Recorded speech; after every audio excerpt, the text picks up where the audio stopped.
Friends, welcome to my channel. ఈరోజు నేను veg rice ఎలా చేయాలో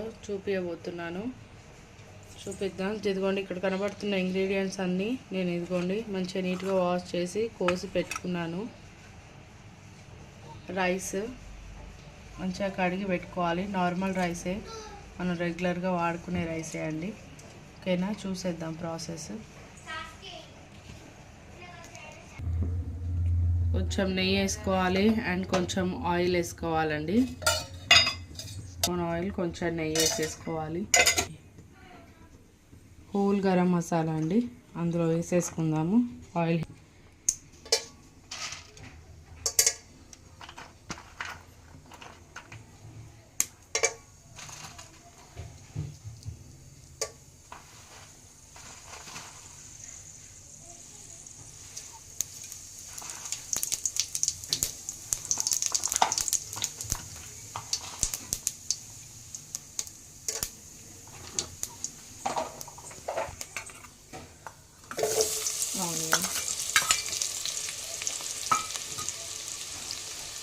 గ్రీన్ చిల్లీ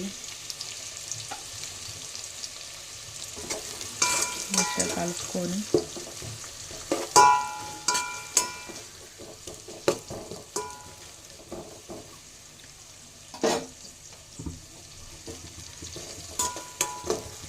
నెక్స్ట్ క్యాప్సికమ్,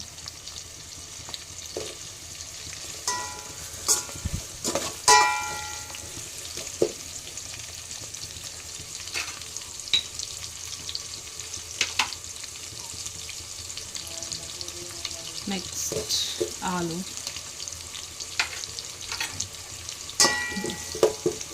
కొంచెం ఆలు ఉడకాలండి. కొంచెం సేపు మూత పెట్టేద్దాం, స్లో ఫ్లేమ్లో పెట్టేసి.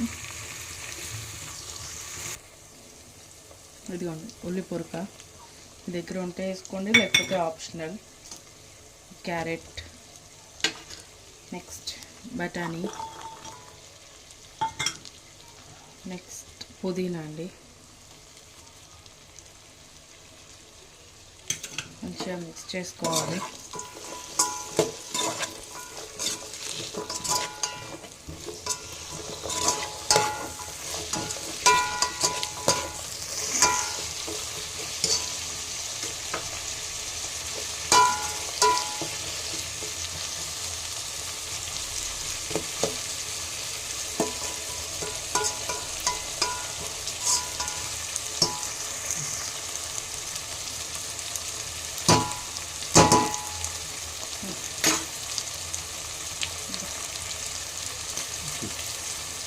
బీన్స్, నెక్స్ట్ సాల్ట్ తగినంత ముక్కలు ఉడకడానికి టేస్ట్కి.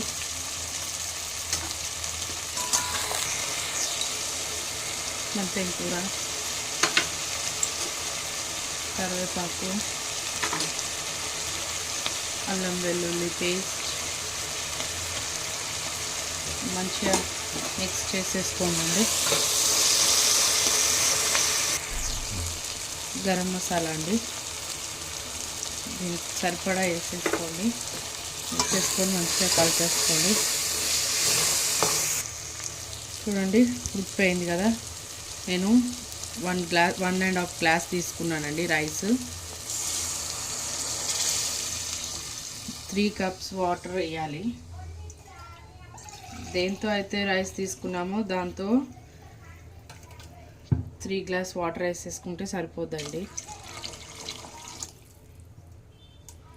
అంటే మా బియ్యం చాలా నానాయి కాబట్టి నేను 2.5 తీసుకుంటున్నాను. ఓకేనా, వాటర్ పోసేసుకున్నాం కదండి, మంచిగా మరగనివ్వాలి. వాటర్ని మంచిగా మరిగితే రైస్ వేసేసుకోవచ్చు. ఎంత మరిగితే అంత టేస్ట్ అవుతుంది రైస్. ఫ్రెండ్స్, ఇదిగోండి నీళ్ళు అయితే మంచిగా మరుగుతున్నాయి కదా. స్టవ్ చిన్నగా పెట్టేసుకొని ఇదిగోండి రైస్ అయితే వేసేసుకోవాలి. రైస్ వేసేసుకొని మంచిగా రైస్ కుక్కర్లో పెట్టేసుకుంటే ఊరికే కలపాల్సిన అవసరం అయితే ఉండదు. రైస్ కుక్కర్లో పెట్టేసుకుందాం మంచిగా. ఆలోపు మనకు వేరే వర్క్ అవుతుంది కదా, అందుకోసమని ఇది ఈజీ ప్రాసెస్ అండి. ఊరికే మనం పొయ్యి దగ్గరే ఉండి కలుపుతూ అన్నం పొంగుతుందా లేదా చూసుకుంటూ ఉండేదానికన్నా రైస్ వేసేసుకొని దాంట్లో రైస్ కుక్కర్లో పెట్టేసుకుంటే అయిపోతుంది. రైస్ వేసుకున్నాం కదా, మంచిగా కలిపేసుకోవాలి. కలిపేసుకొని ఇప్పుడు రైస్ కుక్కర్లో పెట్టేసుకుంటే అయిపోద్ది. ఫ్రెండ్స్ ఇదిగోండి పెట్టేసుకుందామండి రైస్ కుక్కర్లో. ఇదిగోండి రైస్ కుక్కర్లో అయితే పెట్టేస్తున్నానండి.